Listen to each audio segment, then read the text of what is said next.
ഒരുപാട് സിനിമകളിലൊന്നും അഭിനയിച്ചിട്ടില്ലെങ്കിലും അഭിനയിച്ച സിനിമകളിലെല്ലാം മികച്ച അഭിനയം കാഴ്ചവെച്ച താരമാണ് അഹാന കൃഷ്ണ.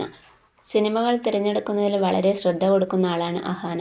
അടുത്തിടെ അഹാന അഭിനയിച്ച ഒരു സിനിമയുമായി ബന്ധപ്പെട്ട് വിവാദം ഉണ്ടായിരുന്നു. നാൻസി റാണി എന്ന സിനിമയുടെ പ്രമോഷന് നടി എത്താത്തതിനെ തുടർന്ന് ചിത്രത്തിന്റെ സംവിധായകന്റെ ഭാര്യ അഹാനയ്ക്കെതിരെ വിമർശനം ഉന്നയിച്ചിരുന്നു. ഇതിന് പിന്നാലെ അഹാനയും എന്താണ് നടന്നതെന്ന് വ്യക്തമാക്കിയിരുന്നു. ഇപ്പോൾ ഇക്കാര്യത്തിൽ പ്രതികരിച്ചിരിക്കുകയാണ് ആലപ്പ് അഷ്റഫ്. നാൻസി റാണി എന്ന ചിത്രത്തിന്റെ സംവിധായകന് സിനിമ സംവിധാനം ചെയ്യാനുള്ള പരിജ്ഞാനം ഇല്ലായിരുന്നു. ഇത് മനസ്സിലാക്കിയ അഹാനയും മറ്റു ചിലരും പരിചയസമ്പന്നരായ അസോസിയേറ്റ് ഡയറക്ടറെയും പ്രൊഡക്ഷൻ മാനേജരെയും വയ്ക്കണമെന്ന് അഭ്യർത്ഥിച്ചു.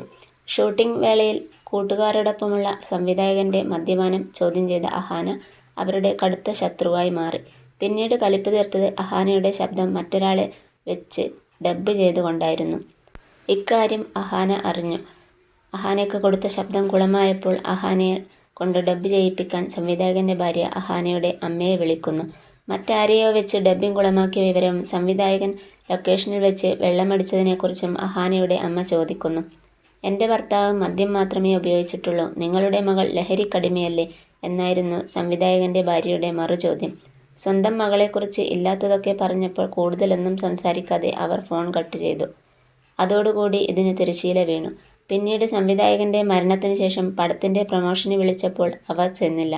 അപ്പോൾ സംവിധായകന്റെ ഭാര്യ സോഷ്യൽ മീഡിയയിലൂടെ രൂക്ഷമായി പ്രതികരിച്ചു. അതിന് മറുപടിയായി അഹാന വിശദമായ ഒരു വിവരണം പുറത്തുവിട്ടു. അഹാനയുടെ ആ പോസ്റ്റ് വായിക്കുന്നവർക്ക് തോന്നുന്ന ഒരേയൊരു ഉത്തരമേയുള്ളൂ: പെണ്ണിന്റെ ആത്മാഭിമാനത്തിന് മുന്നിൽ എന്ത് പ്രമോഷൻ? ഇങ്ങനെയൊരു സാഹചര്യത്തിൽ ആത്മാഭിമാനവും നിലപാടുള്ളവർ എടുക്കേണ്ട ധീരമായ നിലപാടാണ് അഹാന സ്വീകരിച്ചതെന്ന് നിസ്സംശയം പറയാം. അഹാന വെളിപ്പെടുത്തിയ പല കാര്യങ്ങളും സത്യമാണെന്ന് അന്വേഷണത്തിൽ എനിക്ക് ബോധ്യപ്പെട്ടിട്ടുള്ളതാണ്. എന്നാൽ വെളിപ്പെടുത്തിയതിനേക്കാൾ ഞെട്ടിക്കുന്ന ചില രഹസ്യങ്ങൾ അഹാന മറച്ചുവെച്ചിട്ടുണ്ടെന്നും എനിക്ക് അറിയാൻ സാധിച്ചു. ഇപ്പോൾ വെളിപ്പെടുത്താത്തത് മരിച്ച ആളോടുള്ള സഹാനുഭൂതി കൊണ്ട് മാത്രമാണെന്ന് മനസ്സിലായി. ആവശ്യമില്ലാതെ പ്രകോപനം ഉണ്ടാക്കിയാൽ ഒരുപക്ഷേ ആ കുട്ടി അതും വെളിപ്പെടുത്തിയേക്കാം, അദ്ദേഹം പറഞ്ഞു.